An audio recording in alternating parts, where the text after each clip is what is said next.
জানি না তাহলে আমি মানব কেমনে? না জানার কারণেই তো শুনে শুনে একজন এই কথা বলে আরেকজন আরেক কথা বলে শোনা করতে চলতেছে। অথচ এই উম্মত আসলে শোনাশুনি উম্মত না, এই উম্মত পড়ালেখার উম্মত।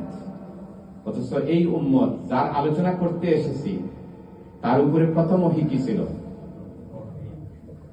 ইকরা ইকরা বিসমি রাব্বিকাল্লাযী খালাক। তো ইকরা অর্থ কি? শোনা, দেখা, পড়ো। কি আমরা তো পড়তে চাই না।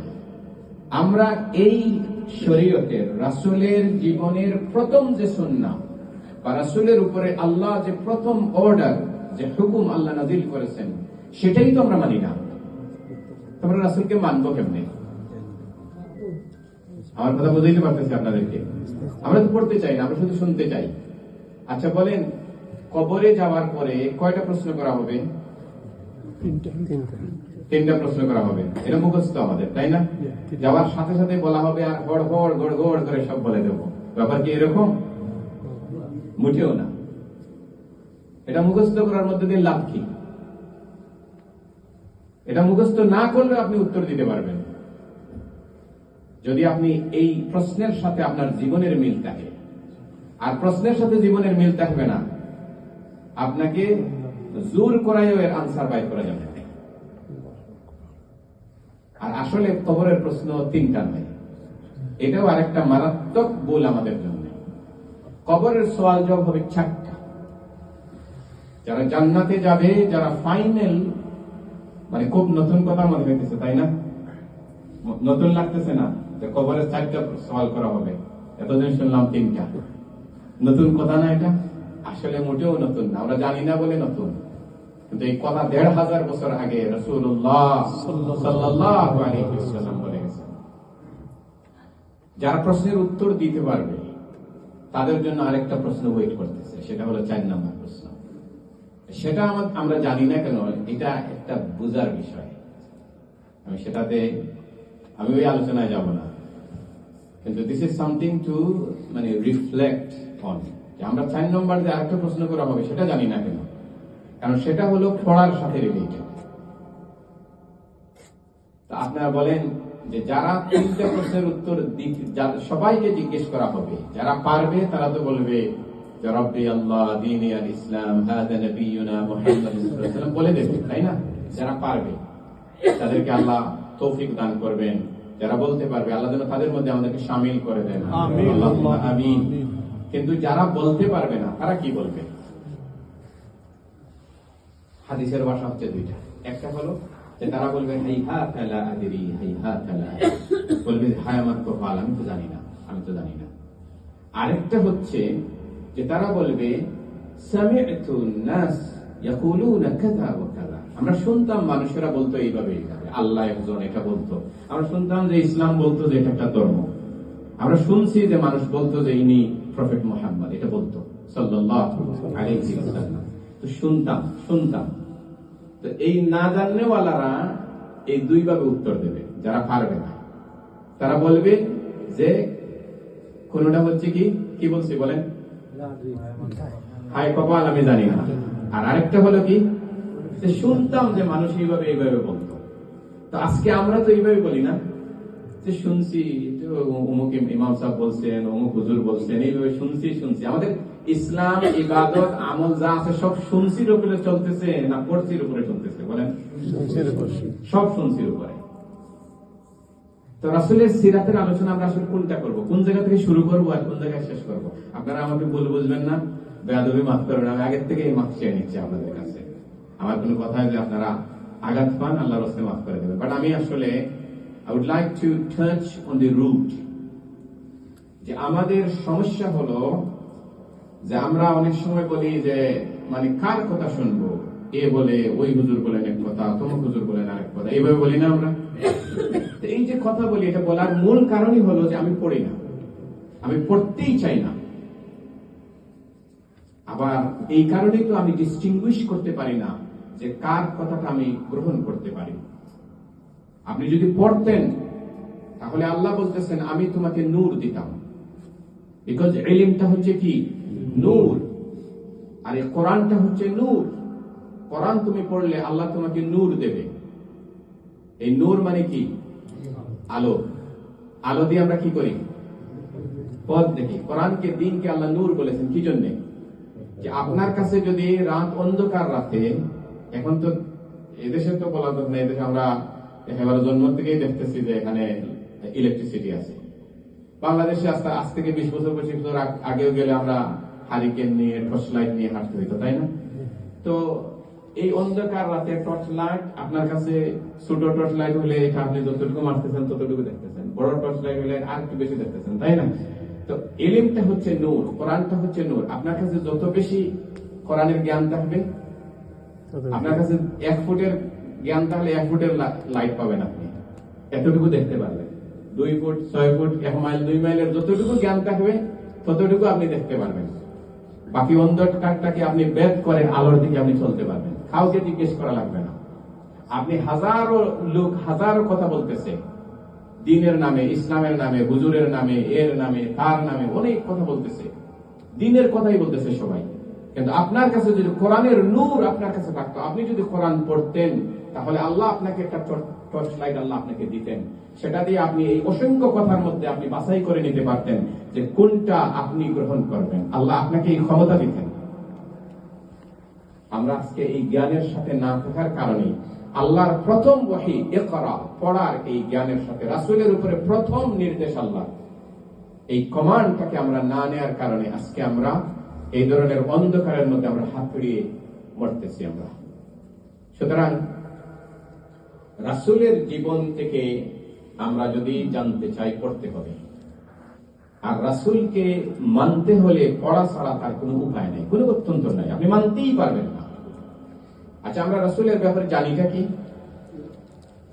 রাসূলের নাম কি, রাসূলের বাবার নাম কি, রাসূলের দাদার নাম কি, রাসূলের মা কে ছিলেন, কত বছর আগে মারা গেছেন, কত বছর বয়সে মা মারা গেছেন, কত বছর মক্কায় ছিলেন, কত বছর মদিনায় ছিলেন, কত বছর বয়সে তিনি ওহী পাইছেন, আর কত বছর বয়সে তিনি মারা গেছেন। এই তো হলো আমাদের রাসূলের ব্যাপারে জানা, তাই না? আচ্ছা, এটা না জানলে অসুবিধাটা কি আমারে বলেন? এই যে যেগুলা বললাম আমরা, যেগুলো আমরা জানি, এটা না জানলে অসুবিধা কি? কবরে জিজ্ঞেস করা হবে যে রাসূল কত বছর জীবিত ছিলেন, জিজ্ঞেস করা হবে? আখিরাতে জিজ্ঞেস করা হবে? আপনাকে জিজ্ঞেস করা হবেটা কি? লিমা জাআ বিহি, এ রাসূল তোমাদের জন্য কি নিয়ে এসেছিলেন? তোমরা কি রাসূলকে মানছিলে কিনা? রাসূলের কতটা যুদ্ধ করেছেন, কতজন শহীদ হয়েছিলেন, সবগুলো আপনি মুখস্থ করেছেন। কিন্তু কি কারণে যুদ্ধ করেছেন, কি কারণে তিনি মক্কা থেকে মদিনায় তিনি হিজরত করেছেন, এইটা যদি আমি আপনি না জানি, তাহলে এই রাসূলকে মানবো কেমনে? এই রাসূলের সাথে আমার সিরাত কেমনে ফিট হবে রাসূলের সিরাতের সাথে? এজন্য প্রথম কথা হচ্ছে আমার, যে আমরা জানতে হবে। না জানলে কি হবে? ওই খবরের সোয়ালে আবার জানবে। যারা প্রশ্নের উত্তর দিয়ে দিবেন, ইমিগ্রেশন অফিসার আপনার সব প্রশ্ন উত্তর নিয়ে স্যাটিসফাইড না, এখন সিল মারার জন্য সে সিল হাতে নিছে, সিল দেওয়ার আগে আপনারে ভালো করে সে দেখে নিতেছে যে আসলে কথায় প্রশ্ন সবগুলো মিলাইয়া ঠিক আছে কিনা। ফাইনাল একটা কোশ্চেন করে সিল মেরে দেবে, আর যদি না হয়তো হয়তো এখানে আটকাই দিতে পারে। সো ইমিগ্রেশন অফিসাররা, খবরের ইমিগ্রেশন অফিসাররা, জান্নাতের জাহান্নামের ইমিগ্রেশন অফিসার, তখন আপনাকে একটা প্রশ্ন করা হবে, এই 4 নাম্বার প্রশ্ন জিজ্ঞেস করা হবে, কাইফা ইউদরিকা, ও আল্লাহর বান্দা বান্দি, কেমনে তুমি জানলে? এই যে 3টা প্রশ্নের উত্তর দিয়ে দিলে, জানলে কেমনে তুমি, এটা বললে কেমনে? দিস প্রশ্ন, এই কোয়েশ্চন ইটসেলফ এটা বলে দেয় যে এইখানে গিয়ে কিছু মানুষ আটকে যাবে, 3টা প্রশ্নের উত্তর দিতে পারার পরেও আটকে যাবে। আর যারা তো দিছে তাদের জীবনের সাথে ফিরছিল এটা, তারা সাথে সাথে হাসি মুখে জবাব দেবে, জানবো না কেন? কারাতু কিতাবাল্লাহ ওয়া সুন্নাত রাসূলিহি, আমি তো আমার আল্লাহর কিতাব পড়েছি, আমার আল্লাহর রাসূলের সুন্নাহ, তার হাদিস আমি পড়েছি, পড়ার পরে আমি জানছি, আমি মানছি, আমি এর উপরে আমার জীবনকে চালাইছি, আমি জানবো না কেমনে? তখন বলা হবে যে ফাফরিশু বিল জান্নাহ, এদেরকে জান্নাতের পোশাক পরিয়ে দাও। সুবহানাল্লাহ, কথা বোঝা গেছে এখন? তাহলে সুনাউল্লাহ যদি হই আমরা, বাঁচতে পারবো কবরে? আপনারা বলেন আমাকে, সুনা হলে বাঁচা যাবে? কি হলে বাঁচা যাবে? পড়াউল্লাহ হওয়া লাগবে।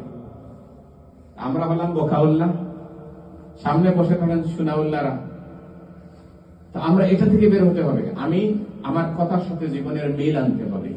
আর আমরা যারা শুনতেছি, শোনাটা একটা মোটিভেশন। আমি this is why I said this program is a motivational programme.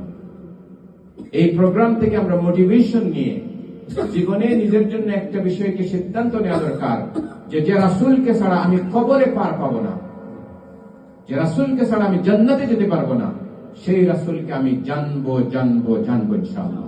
রাজি আছেন ইনশাআল্লাহ? আমরা পড়বো প্রতিদিন একটা পৃষ্ঠা হলেও, যে ভাষায় হোক আমি পড়বো। এটা কি বেশি আওয়াজ করতেছে? ঠিক আছে। যে ভাষায়, ইংলিশ হোক আর বাংলা হোক আরবি হোক, যে কোনো ল্যাঙ্গুয়েজ আপনি জানেন আপনি পড়বেন। রাজি আছেন তো ইনশাআল্লাহ? প্রতিদিন একটা পেজ হলেও। আর মাসে যদি বেশি না পারেন, মাসে একটা দিন, সপ্তাহে পারলে তো ওয়েল এন্ড গুড।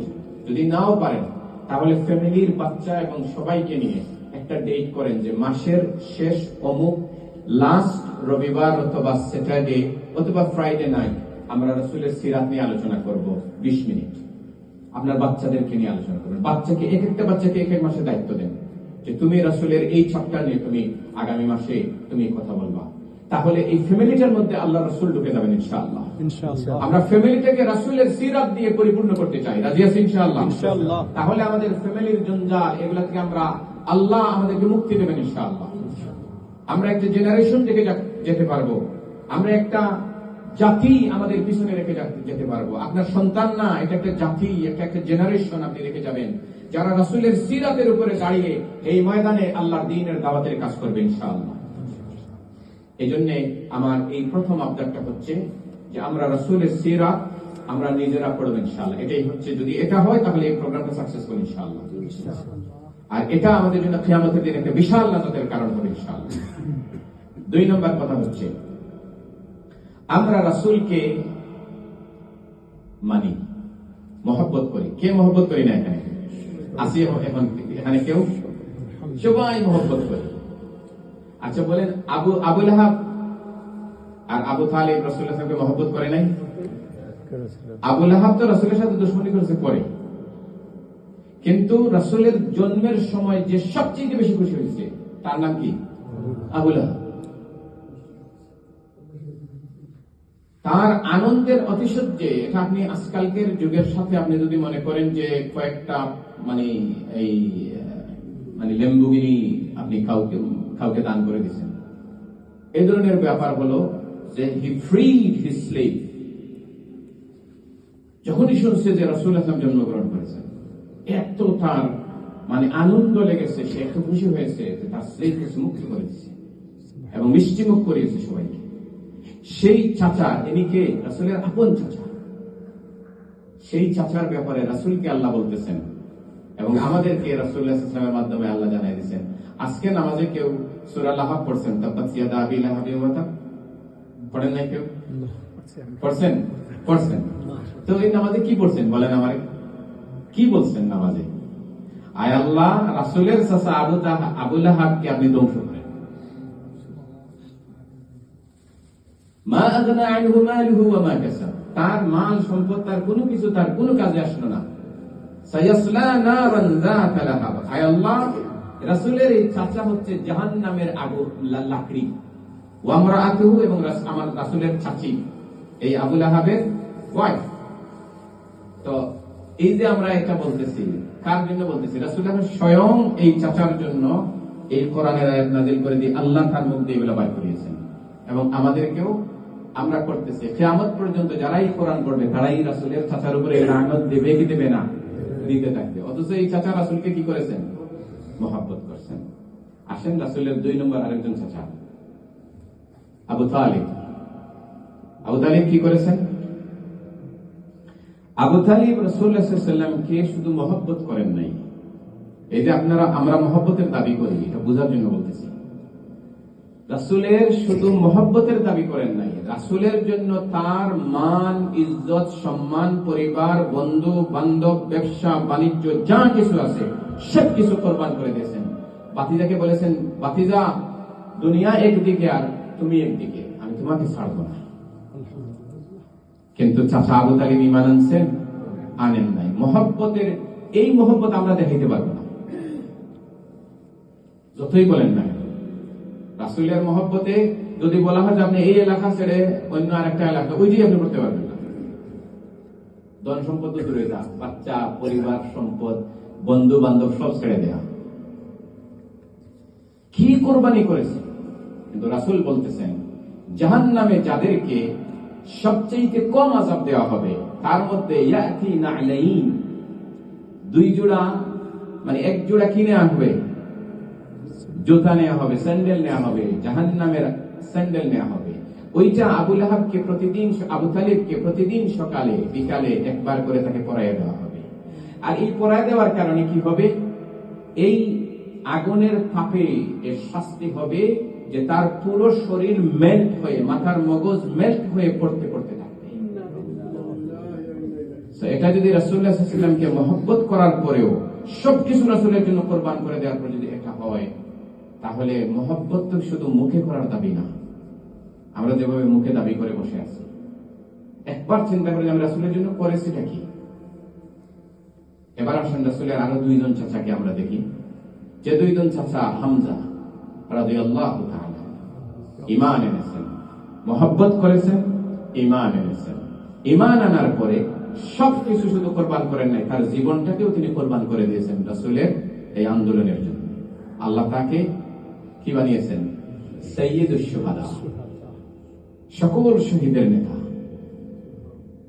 রাসূলুল্লাহ সাল্লাল্লাহু আলাইহি ওয়াসাল্লামের আরেকজন চাচা কে, আব্বাস রাদিয়াল্লাহু তাআলা, রাসূলকে মহব্বত করেছেন, ঈমান এনেছেন, সবকিছু কোরবান করে দিয়েছেন। এই দুইজনের জন্য আল্লাহ রেখেছেন কি, জান্নাত। তাহলে মহব্বত এটা দাবি করার বিষয় নয়। মহব্বত হচ্ছে কি, আমাকে আপনাকে ঈমান, যাকে ইউযহিরু হুব্বাহু ওয়া ইউসিহি। ইমাম শাফিঈ রাহিমাহুল্লাহ বলেছেন তুমি রাসূলের মহব্বতের মানে দাবি করো, অথচ রাসূলের কথা এবং কাজকে তুমি সারাদিন তুমি মানে কি করতেছো, তুমি অ্যাভয়েড করতেছো। You have no care about it, no value to the sunnah of Rasulullah sallallahu alaihi wasallam. অথচ ইন্নাল মুহিব্বা ইউহিব্বু লিমান মুতি'আ। আসলে তো সেই হচ্ছে প্রকৃত অর্থে মহব্বতের দাবিদার, যে তার লাভারকে, যাকে সে পছন্দ করে, মহব্বত করে, সে তাকে অনুসরণ করে। এজন্য আল্লাহ বলছেন মা আতাকুমুর রাসূলু ফাখুযুহু ওয়া মা নাহাকুম আনহু ফান্তাহু। আমার রাসূল যা নিয়ে এসেছেন, কোন ইফ বাট দাড়ি কমা ছাড়াই তোমাদেরকে কি করতে হবে, গ্রহণ করতে হবে। যা নিষেধ করেছেন ছেড়ে দিতে হবে। আমরা কি এটা মানতে রাজি আছি আজকে? ইনশাআল্লাহ। আমার ইচ্ছা হলে যেটা আমার সাথে যায় আমি ওটা নেই, যেটা যায় না আমি চুপ বুঝে দিই, আমি শুনি নাই, আমি বুঝি নাই। এইরকমের একটা বাহানা করে আমরা রাসূলের সাথে আমাদের এই আদবটা আসলে কিভাবে মেনটেন করতেছি, আমাদের প্রশ্ন করা দরকার। আমি এই কথাটা দিয়ে এটাই বুঝাইতে চাইছি যে রাসূলের চাচা, আপন চাচা হওয়ার পরেও, মহব্বতের দাবি করার পরেও জাহান্নাম থেকে কোনো মুক্তি নাই।